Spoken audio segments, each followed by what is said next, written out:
Welcome back to the Southern Pickleball Podcast. As always, I'm everyone's favorite 4-4 Duper Corn, joined by my co-host and co-founder of Southern Pickleball, Mark Spackman.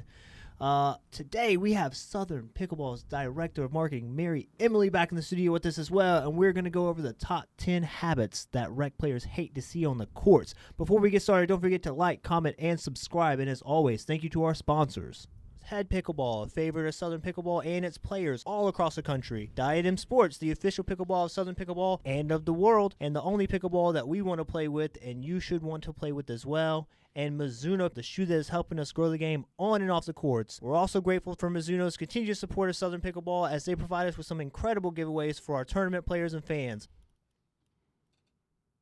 So, are you still the world's favorite 4-4 duper? You had a rough Saturday out there. I had a very rough Saturday. It Takes Guts tournament, which was a gastric cancer foundation charity tournament for supporting that. It was a rough Saturday, but I tell you what, everyone out there complaining about those duper algorithms, not me, because I'm still everybody's favorite 4-4, baby. Awesome. Mary Emily was running the tournament up there. I was. We had a good weekend. There's like 400 players up at that tournament, all Yes. supporting the Gastric Cancer Foundation. So it was a really cool. It's kind of Cool become a group. tradition for us with Southern Pickleball, like right before Thanksgiving. It's what we sort of call internally sort of our week of giving. I mean, this year it's sort of spread out to 2 weeks, but so out in Moultrie, we had our tournament to benefit cystic fibrosis. Did I say that right? Cystic fibrosis. That's sort of a tongue twister. That's a hard for me one. there, Yeah, I'm not good at it. Then in Rome, it was our second annual It Takes Guts with Hans Rufert and his group. And then the week before, we were up at Planet Pickleball doing a benefit to help benefit the Happy Hitters Special Olympics Club. Yes. So that was a ton of fun, too. You notice I'm wearing what you say is the greatest Southern Pickleball shirt ever. Yes, confirmed. And there's still time. If you're watching this Thanksgiving pod over the holidays, sitting around eating some turkey, watching some football, or getting ready to go play some pickleball, still time to sign up for the Candy Cane Classic in Macon or the Deck the Halls in Cape Coral, Florida. Yes. Or if you happen to be over Alabama way, we got the Christmas on the court. Christmas Christmas on the courts. courts in Florence, Yeah. Alabama. So Brand new courts. just go to southernpickleball.com. You can see it all there. Yes. But, it was Pickleball Union that wrote this article, so I want to make sure we give them credit. It was an article that came out with like 10 rec habits that nobody likes. Yeah, we're going to bring them to you guys today. Just, so when you're out there with your family playing your Thanksgiving pickleball games, you're not the bad guy. We don't want you to be the bad guy. So the This will be email. good for Mary Emily and I because there's a good chance that we could end up playing We might end up playing some family pickleball on the I courts. can see that happening. Might leave this Usually podcast you're with some convincing advice. all of the cousins out to go and try to hit some. We started playing with them for a We're while, going to be at so. your aunt's house in Rutledge, Georgia, and they happen to have some new pickleball courts right down the street. So So then you guys, Yeah. then you two listen closely then. Well, Yeah. he's the one that needs to listen for some of these. I am in check. I am good. But let's go. All right, so this, as Mark said, this was an email from Pickleball Union. The order of it, all that kind of stuff. We may not agree to everything. We may agree to all of it, not sure. But we're going to get right into it. So the number one thing they say that rec players hate seeing on the court, fancy play syndrome. Going for ESPN top 10 shots in a Tuesday night rec game.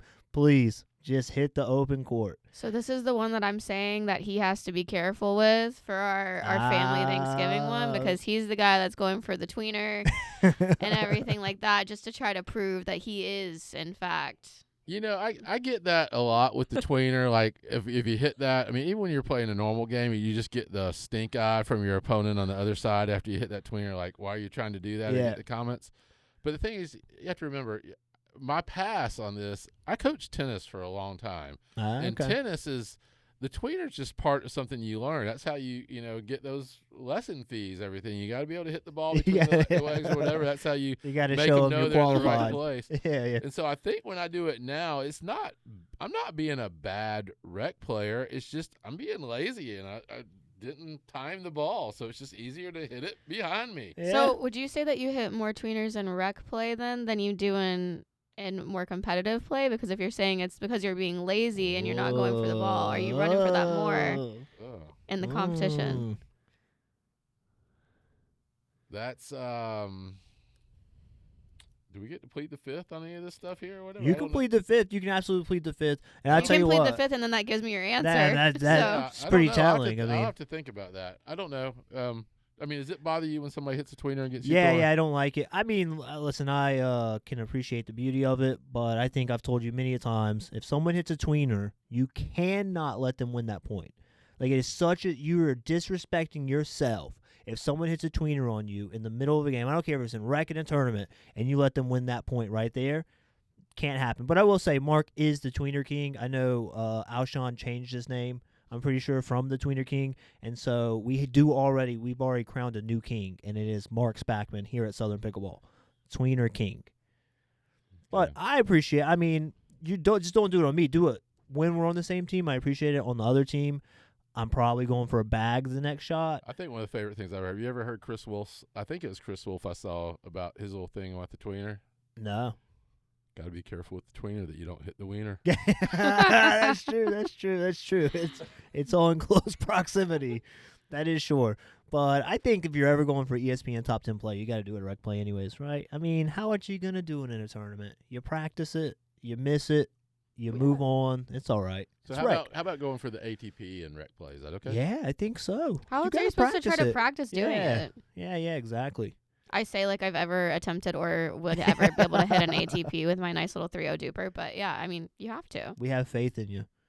Next league night, forget about rec play. Pull that sucker out at the league. I'll faceplant into another court. All right, so it seems like we kind of are in agreement in fancy plays in rec play is actually the place for them. I don't know that everyone else is going to agree with that. I think you're just saying we got to leave that out. Got to cut that out of the game. I'm not cutting. I feel like though it really depends on what rec play you're playing though. I feel like there are different variations of rec play. I'm not going to pull out something fancy at family rec play, but maybe if I'm out at open play and there's like a healthy level of competition, then like sure. Oh, I would be the opposite. I think like maybe in open play I might be like, all right, I'll be a little more modest here, depending on the level of competition. But with my family, tweeners, ATPs, full bags, Ernies, Berts, nasty Nelsons, lobs. What else is there? Did I miss anything? I'm pulling all that out against the family. Forget about it. Let us know how your Thanksgiving goes next week. Probably not too good. Good. So that next one that they had on this list was wristy chaos on every shot. So apparently not every dink needs a magic trick. Your shoulder is just begging for help. This one I agree with.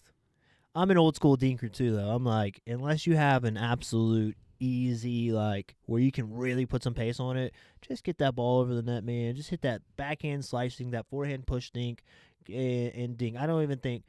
I've not even seen that many, like, dink winners where it's even that important to have so much top spin and, you know, all these like, everybody's trying to dink so heavy, and it's just like. But if you're making it, is it not cool to be practicing that? You have to. No, I don't think there's any benefits to the thing. I just don't think there's a benefit. I don't know. I mean, what do you think, Mary Emily? I'm not really sure what I think with that one. I don't know. I'm not even sure how this one made the list, to be honest. I think this was I mean, shout out to Pickleball Union for giving us some content, but I think this maybe should have been like on a different list. Yeah.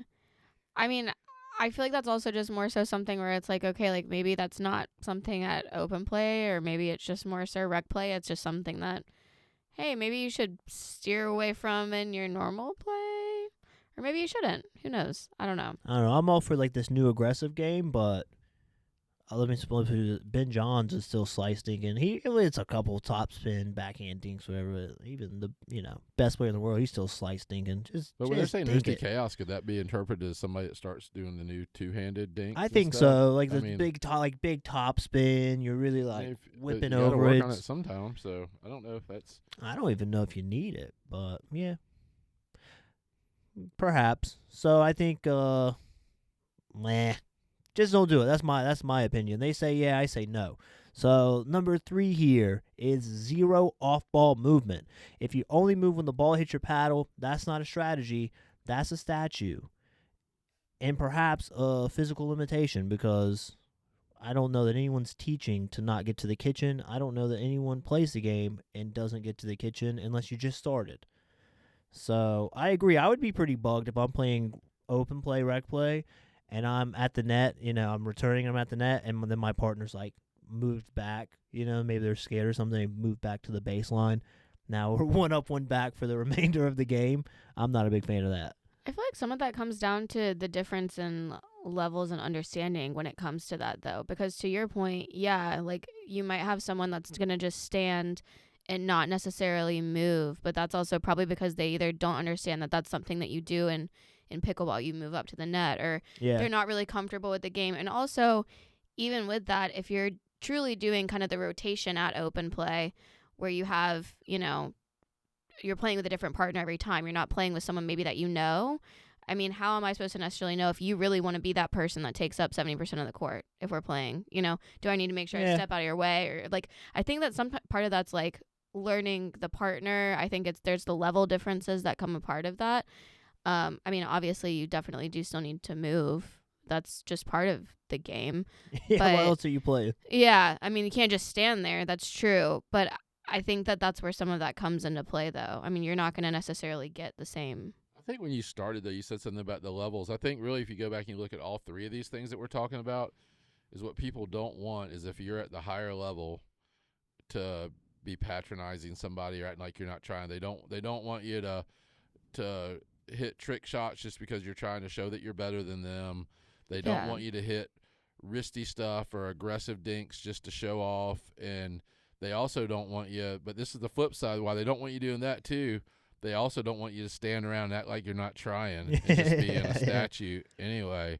They want you to care but not care enough. I mean, just care. So it's just really care hard enough. being a higher level player on the court with some of these things sometimes, right? I wouldn't know. But I wouldn't know. But the other side of it is then it's hard being the other side of that, and then having tough expectations. But we'll get to that later. Yeah, true. And just real quick, because you mentioned, you don't know if the player wants to take like 70% of the court. Let me just add one real quick. Don't take 70, 80% of the court in open play. Just play your half, man. Take it if you want to take like a one poach. Go ahead. Don't be taking up 60, 70. That didn't make it on here, which is weird, right? That is a good thing though. Yeah. That may be my number one. Actually, would be the Ben John syndrome. Yeah, in rec play, you play your half unless you're playing with a partner and y'all are getting ready for a tournament or something. Yeah. You're working on that, but if it's someone someone you've done it before, that dynamic. Yeah, true. Yeah, I mean, Mary Emily can relate to that. Whenever we play, I always let her have her full half of the court. Yeah. Well, sometimes because there are times also when then all of a sudden I'll hit something on my half, quote unquote, and then I get the evil look when I miss it, and he's like standing right behind me. He's like, "Well, I was gonna go for it." So then I become the statue standing over in the corner. Over in the corner. Yeah. And then I'm like, you know what? They're all yours. Go for it. You don't get a half. You get a half of a half. Yep, 25% right over there. All right. So we're and gonna that's work why we don't play together. On Thanksgiving, 50-50. You guys remember this conversation? I actually think that's a good thing. I mean, and I probably haven't always done it, but I think that is when you're playing rec play. I mean, just play your half. Yeah. Defer to the other person. Yeah. Try to limit your unforced errors. Yep. Yeah, I agree. Which actually, unforced errors, that's great because that leads into number 4, which is random desperate speed ups. If the ball's below the net and you speed it up anyway, that's charity work. And not the good kind that Southern Pickleball's been doing. I blame Hayden Patrick for this. I'm sure it's been after it happened before, but he has glorified this, and I love Hayden Patrick. Big H, you're the best player in the world to watch. But Anna loves you. And Anna loves you. However, Anna Bright. Anna Bright. I was going to say Anna Bright. There's a couple of different ones. We can't be breaking no You're more news out H. here. However, he's made the game a little bit dangerous. People out here full bagging people from their ankles. I mean, that is insane. Yeah, I think that a lot of it does come from the fact that the game is just, I mean, Hayden is a big one when it comes to it, but just how much people want to get more intense with it when you get to that. Yeah. You don't really see people wanting to play that slow game, that slow, like kind of like getting to the point where you are forcing those unforced errors. People want to have that back up top, the ESPN top fancy shot. They're trying to, go for that headshot, go for that body bag, speed it up and go quick. So. Well, core and coaches too, though. That's the one. That's the number one thing we have, though, is coming as coaches is players come back after lessons and all they say is, "Oh, I went and played this tournament. I went and played this match," and all they do is they want to bang, bang, they just bang. Want to, they don't. Well, the reason all they want to do is bang, bang, bang is because your hands aren't good enough to make them not bang. So your dinks aren't good enough too. Actually, that was one of the things hands. that you told me when I got hit with the ball for the first time. I came up to you after a tournament. I was like, man, I just got body bagged. That hurt. I had massive welt on my shoulder, and I was like, that hurt. And he goes, well, it looks like your hands just weren't fast enough at the net then. And I was like, you know what? You're actually not wrong about it. Like, you gotta train that. So I mean, it's fair. I was like, man, that hurt though. But like, going to my dad, being like, hey, like, that sucked. Well, sorry if I missed that parental opportunity there, but you do have to train those hands because once you hit the volleys, and that's the thing. Like when I was out at PPA Worlds watching the pros right next, a lot of their dinks. I mean, some of them are great, and some of them are really nice and low and crazy spin and all that.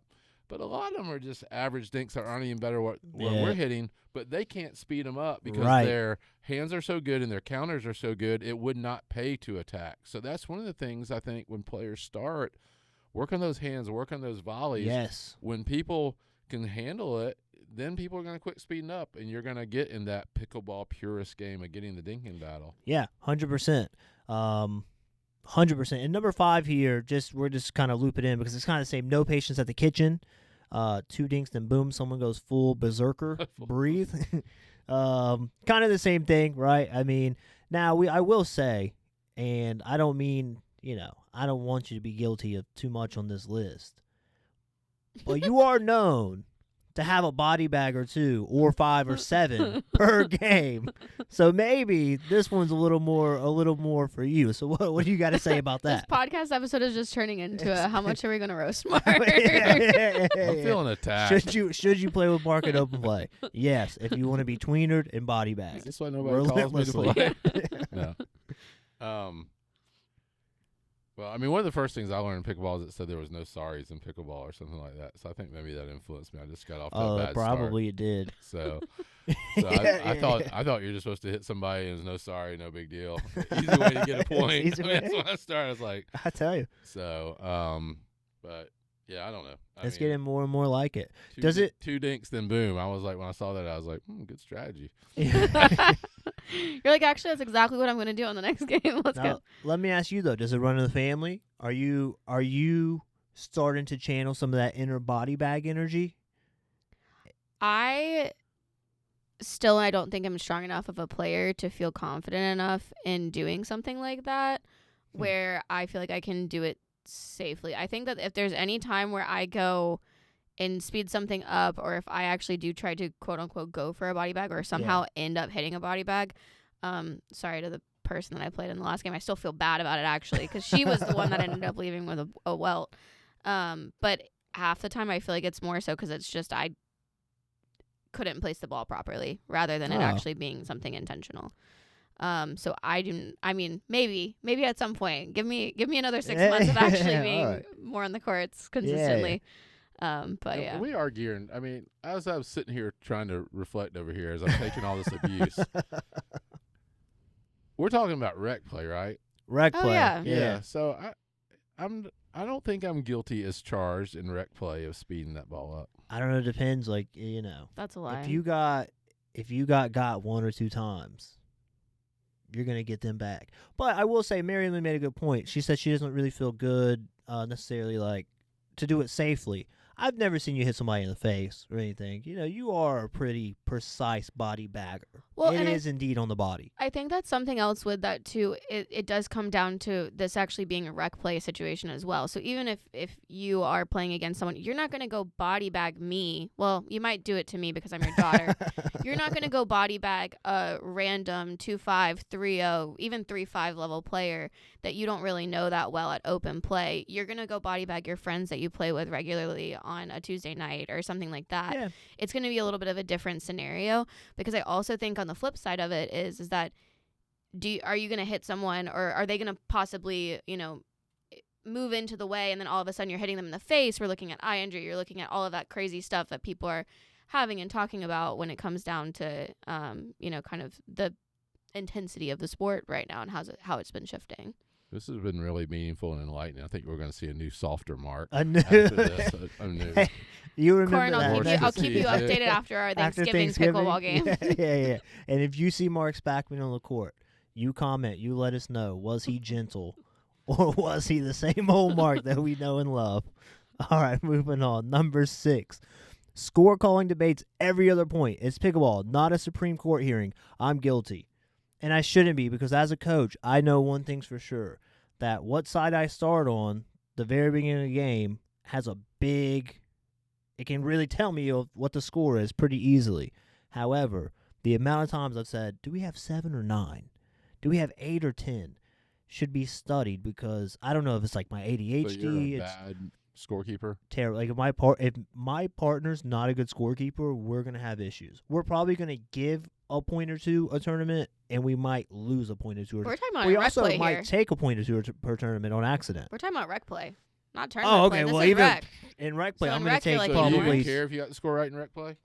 I do, yeah, because what if it's 2 on 2 off, or what if it's whatever, right? It does matter. Even worse in rec play, I'm definitely not paying attention to the score. I'm probably cheating every time I'm at rec play on accident. I'm not a cheater on purpose, but Corin's acknowledging that he's a cheater out here in yeah, rec play. listen. I think in rec play, I am probably the person that cares more about the score debate, because I feel like in tournament play, people are way better at actually calling the score. Yeah. Like it's much more like in the strategy of it's like before each point, like when you're serving, you're calling it loud and clear and you're making sure. And in open play, you have, the high school players that are just running around being crazy. You have someone playing their speaker. You have everyone just like hanging out and vibing. So there are also times when I just like can't even hear what maybe someone said, and then I'm like, wait, hold up, what was it? Because like now I'm confused because I was distracted or not paying attention as much. Yeah. I mean, I definitely think that I'm guilty of being like, wait, hold up, can you say that one more time, please?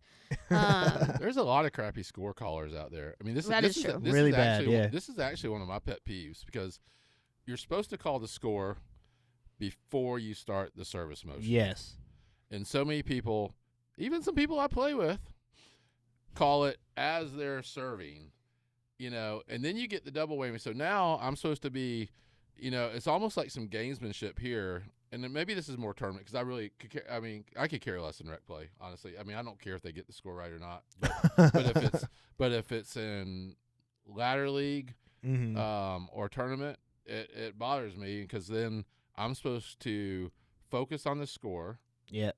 While I'm also preparing to return the serve.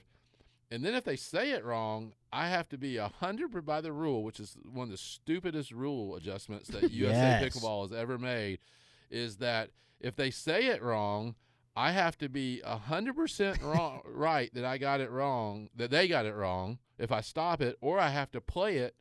And now I'm playing a whole point out. Maybe we're having a good 14, 15-shot rally. We're going, I got to remember that they called the score wrong at the beginning. Yep. Because if I stop it, I have to be right or I lose the point. Yeah. Which, I think a lot of people do that intentionally. I mean, if I'm serving for match on you, Corin, and it's 10-7-1, I'm about to serve, and I call it 10-5-1, I've just put you in a tough spot. Tizzy. You either have to play it out knowing I just called the score on match point, or you stop it, and then what you're going to do is you're going to say, you called it wrong. I'll go, no, I said 10-7, Corin. Yeah, And exactly. how do we resolve that? So I just think it's a crazy rule. Yeah, I agree. It's and people, I think, call the serve before you go. Call the score before you go in the service. Before you start serving. I agree. I'm getting so worked up by this over here. I can Can't tell. even talk right. It just drives me nuts. We had It's a somebody good the other point. night at Ladder League that would do it. Like sometimes he would call the serve. Sometimes he wouldn't say the score.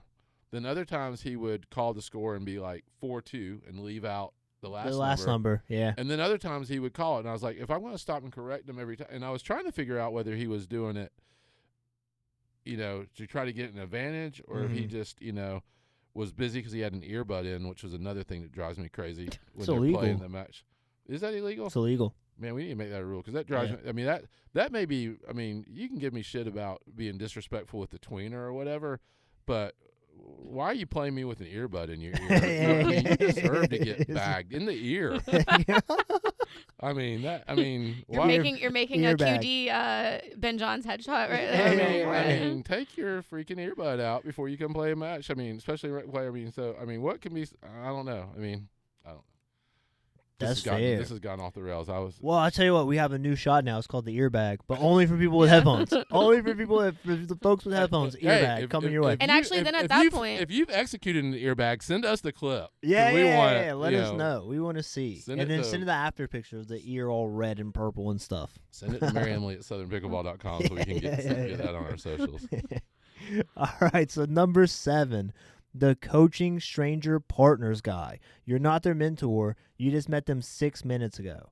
This is the worst. Well, This is the I'm worst. the one that has to deal with it all the time because I'm the one that people come up and they're like, oh, like, do you think you should, like, we'll coach you through this one? And I'm like, you know what? Actually, I'm done. I'm good. I'm going to leave now. I'm out of here. This. So how often does that happen? I would say, being fully transparent, if I go to rec play, I'm going to rec play usually with people that I know. So it's not necessarily the case. When I have been in open play, I mean, like the situation that stands out to me the most is one of the times that we were traveling and we were at courts and I was playing with a guy who is significantly better than me. And I ended up playing against you and Laura with him, and he was like coaching me through everything. He was like, "You're gonna stack now, like you're gonna go in this corner." And I was like, okay, like here we are, like it's fine. I think he literally played almost singles against you guys for the entire game.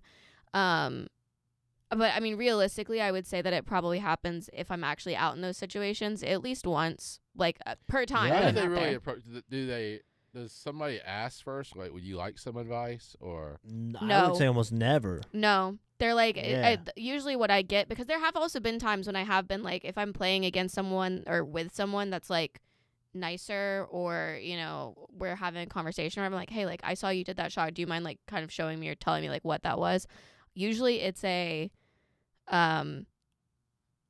you know, I saw you hit that there. You don't need to do that. You should do it this way instead. You should, you know, move over in the side this time, or, oh, if you're going to go through that, you need to actually like, you know, add more wrist motion to it or so. Like, it's just like very unprovoked. And it's also usually coming from it's like when it's like I made an unforced error that I know that I made. Yeah, that's the worst, isn't it? It's like, look, I already knew I trying to miss that shot, yeah, right? Like, it's like, I know I screwed it up, and now you're sitting here and telling me, like, trying to coach me through it. It's like, I know what I did wrong. And how many times after they give that advice do they miss the next shot? Isn't that Every pretty time. common? It's pretty good, right? There was one person I was playing with in a like rec game, and it's someone who I play with pretty regularly.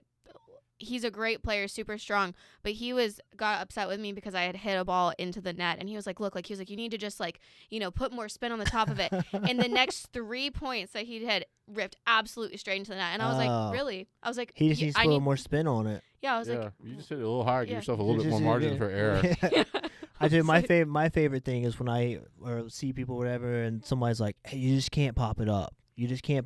You really think I'm trying to pop the ball up and get murdered on the next shot? Like, that's what you think I'm trying to do? I realize.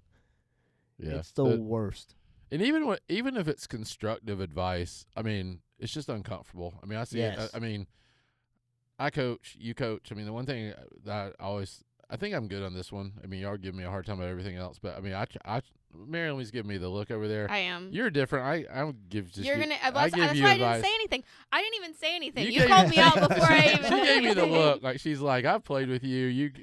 But I probably do overcoach, you know, Marylam. But I usually I think unless somebody asks you, especially in rec play, you know, somebody asks you, that's a different thing. But even then, when they ask, I think you got to be careful to know the limit and ask, like, well, what specifically you know, and that just because somebody says, what did you think about that shot, or did I do the right thing, that didn't give free thing to critique everything about their game, right? I also feel like there's a difference with the time and the place for it too. Like, there have also been times, whether it be you, whether it be someone else that I'm playing with rec wise, that'll come up and they'll be like, after a game, they're like, hey, like, did you see like what you're doing with this, like, you know, maybe if you shift this or you adjust your footing or whatever, then I'm like, okay, like, yeah, like, that's fine. But in the middle of a point, in the middle of the game, I'm like, don't tell me this right now, because I'm like, now I'm just like, I don't know. And maybe that's also because it is rec play where I'm like, look, like, we're really just trying to hear, like, hang out and like have fun and play. I'm like, it's serious, yes, but not serious enough for me to like need to be coached through this point. Yeah, I think it even feels after different. the match, it's kind of inappropriate. I mean, I think it'd be fair to say, like, hey, if I wanted that, I would have asked you. I would have taken a lesson from you. Yeah, exactly. You got your PPR card? And even if you do, I might not want to see it right now. I probably don't It doesn't care. really matter. I probably don't care. We'll have to have a whole nother podcast about what those certifications really mean. Yeah, but for all you coaches out there, and I don't mean like real coaches, like for all you on-court rec play coaches, just cut it out, man, and women. Unless they ask you. If you're a real coach and you're giving it, you're missing the mark too. You're missing the mark too. Yeah, just don't do it. Unless somebody asks you, just don't do it. All right, moving on. It's usually the condescending men that are doing it. I'm just going to be so honest with I you. know. Sorry. Listen, You're like, if you're the man out there doing it, it's usually it is a man. I'm sorry. 100%. I'm with you. I totally agree. All right, let's go to number 8. We could be on number 7 all day. Go ahead. It's all right. I was just trying to think. I mean, is it really just men doing the coaching out? Yeah. Every single time that I have had someone coach me, it has been a man. It has never been a woman. I've probably had someone do that, like I said, every single time I go out there. And I could tell you, actually, I was going to say I could tell you all the times that's been women, but I can't because it's literally never been a woman. Yeah, I'm sure like here and there's probably some, women that do it. But it's definitely a majority of men. All right, number 8, the endless lobber. 1 lob is fine. 10 lobs is a cardio class you did not sign up for. We talked about this from our stories podcast kind of. ish. Right. And that's what makes me think of, because you love lobbing and that's what you said. I love a lob. But I feel like in rec play, and I said this before and I'll say it again, I feel like in rec play, especially when you're looking at the age disparities or the age differences or skill differences, you're going to get that person, this is what happened, you're going to get that person that's going to back up, and then you're going to look at an ER visit or something like that because they didn't move right, or you're, whatever that is. Check out that last episode that it was, because it was a whole story that happened with it. But I think that lobbing is for the birds, and that's what I said last time. Play it straight up. Don't lob every point. I think it comes down. I think so much of this talks about, like, we're assuming when we're talking rec play that people aren't of similar abilities, skill levels. And so I think it's almost like, if I was going back and we're starting over, it's like, how do you play when you have different levels on the court is maybe more than rec play. But if there's different abilities on the court and you're using the lob to win because somebody's, challenged athletically or age-wise or whatever to do that, I don't think that's cool. Now, if you're playing with 4 people of similar skill levels and similar athletic ability and you need to lob 10 times in a row to win, I think everything goes. But I guess that would be the same way as you're talking about, it's not, 2 dinks and a speed up is not cool against, the same person that you're maybe saying that can't handle the lob either. It's just not cool anyway if you're taking advantage of somebody that lesser level rather than making it fun for everybody to play. Is that what we're sort of getting to at all this? Is that if it's rec play in different levels, don't be a jerk? Yeah, basically. That's kind of what everything comes down to. Pretty much. I still say lob them, though. The only thing to Mary Emily's point that I do get concerned about the lob, and is that if they haven't been trained, and I know you coach this, I mean, that's one of the first things we coach when we coach pickleball is, to turn sideways and go back instead of run back. Yes. The head gets heavy and you topple back, and we coach that so you don't have the injury. That's the thing. I almost feel like the risk of lobbing somebody that should not be lobbed, the injury risk is almost more than hitting the ball at them hard. The head to the concrete and the concussion is more dangerous than that actually hit the eye, or something. I mean, I think that's for sure the case. If you're going to back up and fall, you're cracking your head on some concrete versus you're getting hit and you have a welt on your whatever for the next X amount of days. Like, I mean, you're okay. That's why I mean, and I think that you're true with all of this. It's just kind of just don't be a jerk when you're playing. I mean, unless you're playing truly same skill level, same people, them. I mean, it's just different. I really think a good tip is when you're playing rec play with different skill levels is to work on consistency and getting the ball and play, because that translate, that makes your game better for when you do play your competitive matches. You're going to be better too. Yeah. I've been over here thinking, and I hate to do it, but I have to go back on what I said previously. for all my people out there, quit lobbing old people. It's not right. That's a complete switch I up. know. That's a I whole know. You 180. guys convinced You've me. changed somebody. I know. This has become like a pickleball therapy session here. You know, Maybe I should call that pickleball therapy. pickleball There you therapy. go. Yep. All right, number 9. Getting down to My the name end is here. Mark, and I play 7 days a week. That sounds like my a different type my of last therapy. game was at 3 o'clock this afternoon.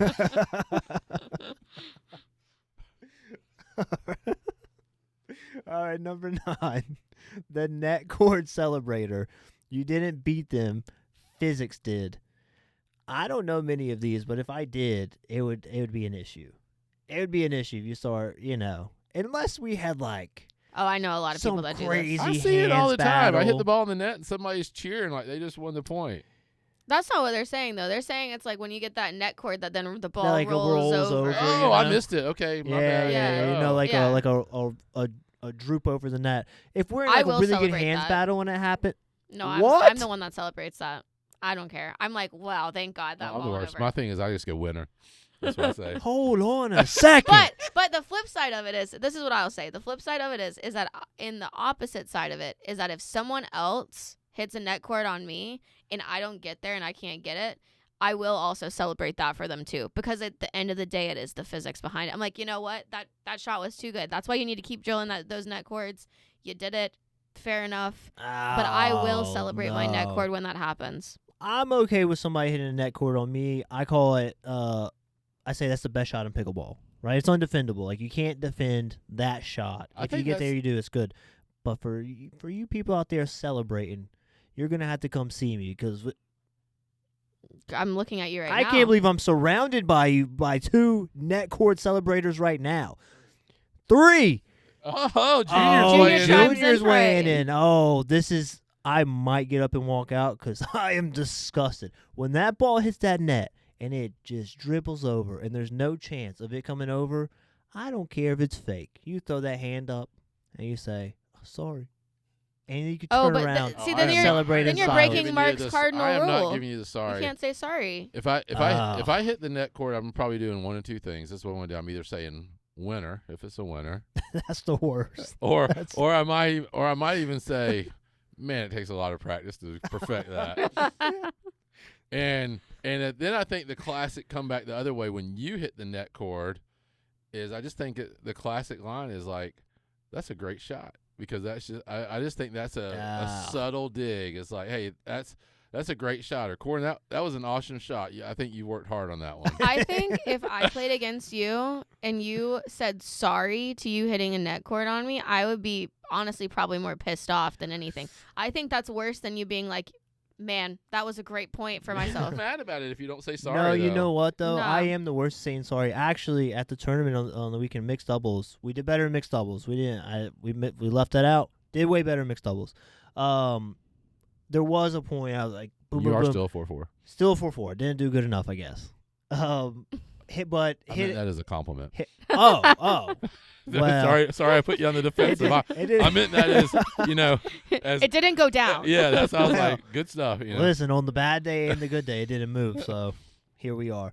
But I kind of was like in a point, boom, boom, boom, hit one, like hit an overhead actually that hit the net and drooped over. And I said sorry probably 10 times. And at one point, the girl on the other side said, "Hey, you don't have to say sorry anymore. It's okay," kind of thing. And I was like, Sounds like you overdid it. I overdid it. Well, I Yeah. feel like that's actually something with rec play. I mean, you said your like little like thing before about like something that like upsets you and different things.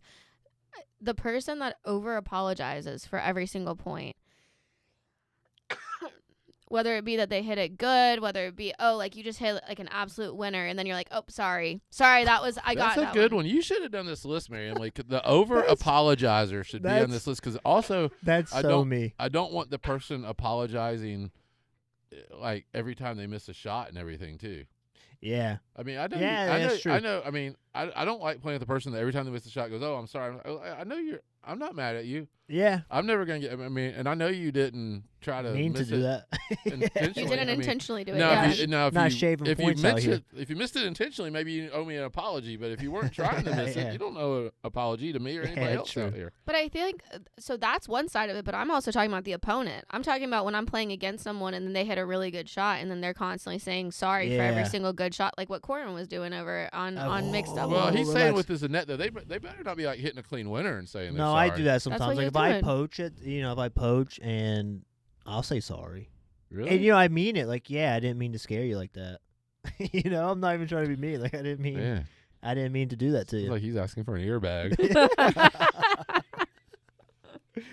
Oh no, no, I am an over apologizer. So that's a good one. That should be on here. The over apologizer. All right, let's get to the last one, and then maybe we'll add a few ourselves, huh? So the last one is people who never rotate out. We see you pretending not to notice the waiting line. This is becoming more and more of an issue as the days go because people are starting to show up with their own group. And, of course, it kind of depends on where you're at, what the rules are. But, like a lot where we are is you can kind of get away with having the court for like an hour without having to rotate really, unless it's like a designated open play day. I feel like some of this boils back to that one, though, with rec play. And, I mean, we've talked about it, I think, a couple of times before. Is just some of it's the knowledge about that. Like, I think that there are newer players that don't necessarily understand, like, the big part of the culture with open play. They think that open play means open courts, free courts. Oh, yeah. Versus it being like, hey, there's a paddle stack, there's a rotation, this is, like, kind of what you do. And I also think there's some people that are just scared to ask, so they just go out there with their 2 or 3 people that they know, and they're like, oh, like, we're just going to play. Well, hey, I mean, first time I ever went over to Shaw Park to play, me and 3 of my buddies. I guess we don't need another names because nobody else is going to know them, but 3 of my buddies. Also Shaw Park, just a massive park where everyone's playing open so play. big open play. Yeah. But we get there a little bit early before the open play thing starts, and we have the court. There's the 4 of us. We're playing, and we're like, hey, we've come out here. The 4 of us, we're learning to play pickleball, and we play.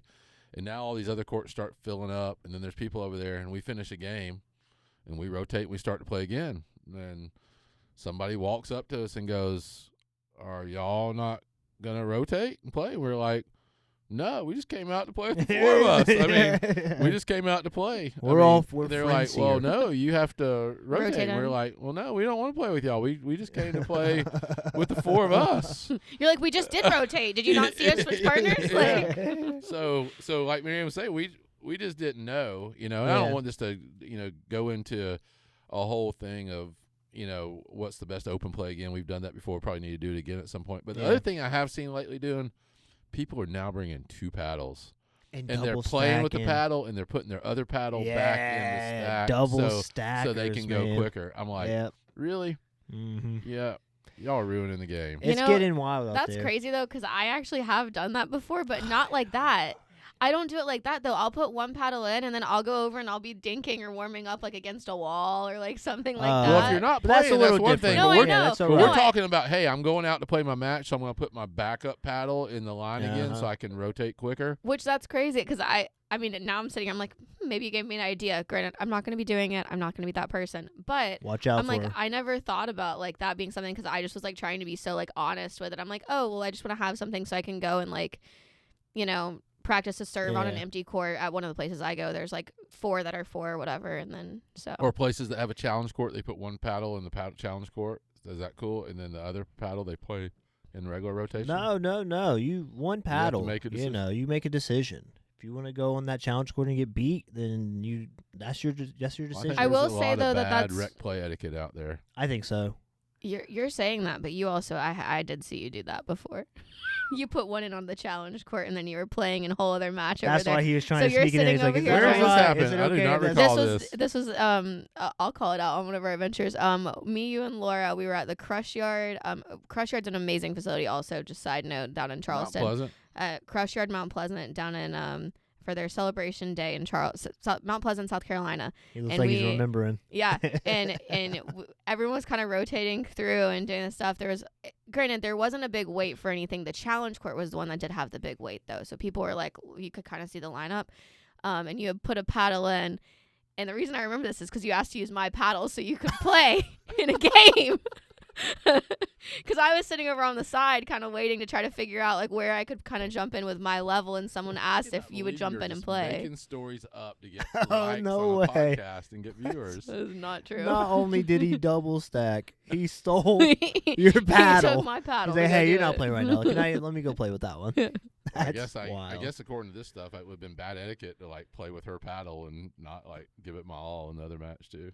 True, yeah, because you wanted to lose so you could get onto the challenge court. That's 100% accurate. I'm not. I don't know. She sounds pretty I sure do of remember it. Crush Yard though. That's a really cool place. Yeah, definitely I cool think place. I've never been. We're Yeah. gonna be. I know today we booked I think Kiowa Island again for next year. Playing on the hard courts at Kiowa Island, pretty close to Mount. Yeah, That's awesome. Yeah. really nice out Yeah. there. All right, so that's it for the list. But before we finish, do you guys have anything to add? I know I got some stuff. I got something at least. Why don't we start, Mary Emily? You got anything to add? I feel like I added mine. It was the Yeah, it was true, the yeah. over apologizing. I'm sure I could add more to the list, but that's just where I'm at right now. Mark? I think I'm pretty good. I mean, just call that score out before you start that Call the service score out, good. motion. I mean, I'm good. All I right. do feel attacked, but I can handle it. All right. Well, I'm not good. I got two things. I'll keep them short and sweet. One, quit stacking at rec play. Oh, I actually, don't care yeah. if you're a lefty and a righty. I don't care if you're a mixed doubles team.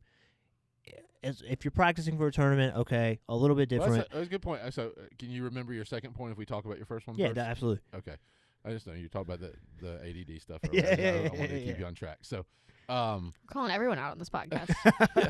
yeah, probably politically incorrect, probably offended, all sorts of, probably got some sort of lawsuit. People are listening now. But anyway, but how about the lefty? I mean, the lefty always wants to stack. But is that always. any more different than a righty that wants to play on the right side? No.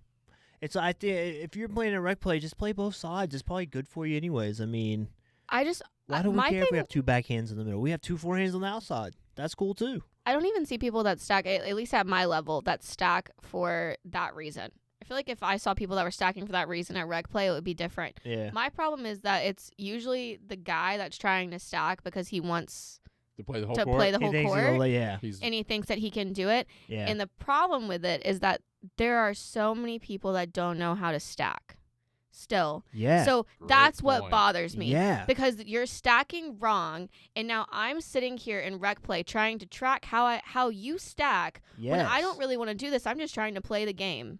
Don't stack if you don't know how to do it. Don't stack if keep you don't know how to score. do it. Don't stack in rec play, period. And that's the other thing you mentioned earlier, the rule. Like if you miss stack, it doesn't matter, basically. You fix it and you go again, and you can miss stack again. It's and it doesn't it's matter. everybody's responsibility now. Yeah. I mean, And it's I horrible. Literally played in a game. It was actually for like a playoffs in a league, but I mean, like they were stacking wrong. And at one point, I literally was like, "Hold up! If we're gonna do this, like you need to actually stack right." I'm like, Yeah. I'm not even against you stacking. Like I get it. Like that's cool, but like. I have not hit a single serve to your partner this entire time because of how you're stacking, and that's Yeah. just not right. That's and not like how this works. that's not how the game works. So yeah, I think that I agree with that for stacking. For Yeah. rec play, for if you just don't know how to stack, period. It doesn't matter if it's rec play or tournament play or wherever. Don't stack. Don't do it. Yeah. Learn how to play both sides. That's what rec play's for, anyways. If you're gonna hit ATPs and stuff, learn how to play from the right side as well. I mean, what's the difference? If you're working on things, work on that right side. I can buy into that. I can buy into the not stacking. Good. So then hopefully you can buy into this. And this is my last point here. I don't really appreciate when the point's over and you roll the ball to me under the net. Just pick it up and hit it to me so that I don't have to bend down and hurt. I already have a bad back. What a baby. I shouldn't. Call me what you want. My back only has so many bends and stops and goes. It is what it is. My back is not great. I don't want to be bending down for the ball. You bend down for the ball and hand it to me, and I'll do the same. It will be a good exchange, but don't just tap it under the net. And it's the worst. It's like they tap it under the net, but they kind of hit it real slow, kind of thing. Oh, They're they're trying to they're trying to game you a little bit. They're upset. Or They're they just hit it a little bit away from you to get a you off little the bit service away from mark. you. Yeah, That's some gamesmanship. It's like pick up basketball when you don't check it I back don't know, to the that's guy. interesting. I didn't know you were so sensitive. I'm trying to think about my I matches am, with yeah. you. Pisces. So apologies if I've offended you with any of the various things. I am very conscious, and this is maybe like when I'm playing with female players, or if I'm playing with older players, which doesn't happen much. I'm usually the old person now, right? But I am what you're talking about. I'm very conscious about picking the ball up and giving it to them. Yes. Rather than rolling it to them or tossing. But when we're just playing like a regular men's match, people saying, well, I don't think about it. I just kick it, roll it, whatever. No, I've literally never thought about how I'm getting the ball back to someone. maybe, it's never been a thought Maybe for I'm me. a bit of overthinker. No, like I actually think it's literally. big. I mean, because sometimes I watch a match, I'm like, they're just being a jerk. They're making them chase the ball. Yeah. They're hitting it, not even hitting it to them. I mean, I think you should deliver the ball with some grace. Yeah. But I didn't realize that, how old are you? 29. That if I rolled it straight to you, I'd get to be worried about you bending over because You should be. You don't know what we go through. You don't know what I've been through. No. Yeah, listen, I just appreciate the ball to bounce to me. I can catch it, and then I'll give you that So how same many times courtesy. this weekend did somebody actually toss you the ball? Oh, I don't know. Probably not much, though. I mean, So you actually want me every time to physically pick it up, toss it yeah, to because you? I'm going to do the same, I'm Oh, going to do you the do same not. for you. No, you don't. There's no I'm way. going to do the same to you. I think. Do we got some live streams I'm of his matches that we sure. can put I'll on here? find one. Now, I'm sure I've hit the ball under the net before, but I literally, I think about it before I do it. Like, if I do that, it's probably is intentional, and it's certainly not happening in rec play. I'm going to pick the ball up with my hand. Now roll up the net. The at net, the bottom yeah. Just so you can do that. So you Yeah, can deliver so it can be easier. Because what you're saying is because, and does it depend on who you're playing? Because now if you're playing somebody my age, you're now saying because you're too lazy to bend over and pick up the ball when I roll it to you, you want me to have to bend over and pick it up and toss it to you? Yeah. Yeah, I do. I do, actually. That's Yeah, exactly what wow. I want. I'd like the ball delivered to me on the bounce every time. We're Or in all- there. You get it to me in there. That's fine, We're all too. just lucky to be in Corin's world.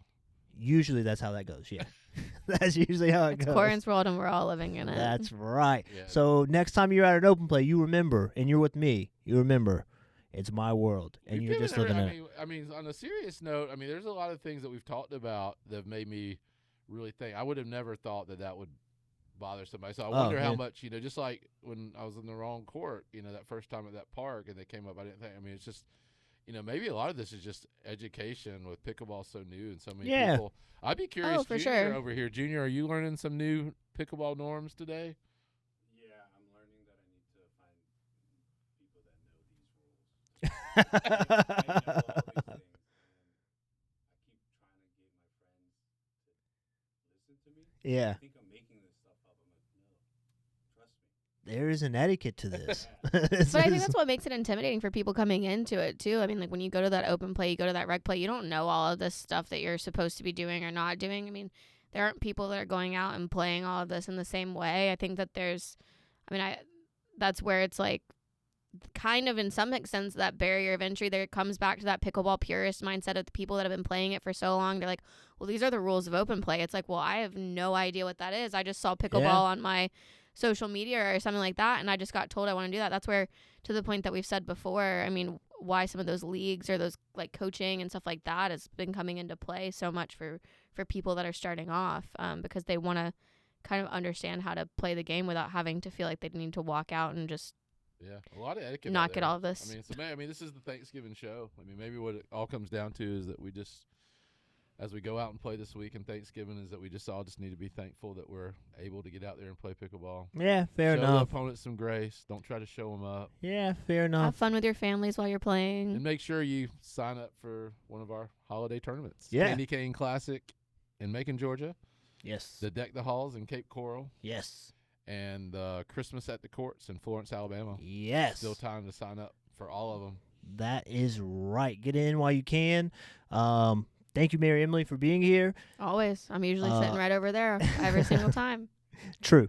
That is fair. Also, thank you again to the Pickleball Union for giving us this idea. And for those of you out there that did not know the etiquette, now you do. Now you have a resource, Now there's no excuse. You just need to tune into the Southern Pickleball Podcast every week, and we will get you right. So moral of the story, people, Just have fun. We say it week in and week out. That's kind of our thing. It doesn't matter what's going on as long as we're, if you're just trying to have fun, usually things will go right. So thank you guys all for watching. Don't forget to like, comment, and subscribe. And let us know what you dislike in rec play as well. And we will see you all next week. And a very, very happy Thanksgiving to all of you. Thank you.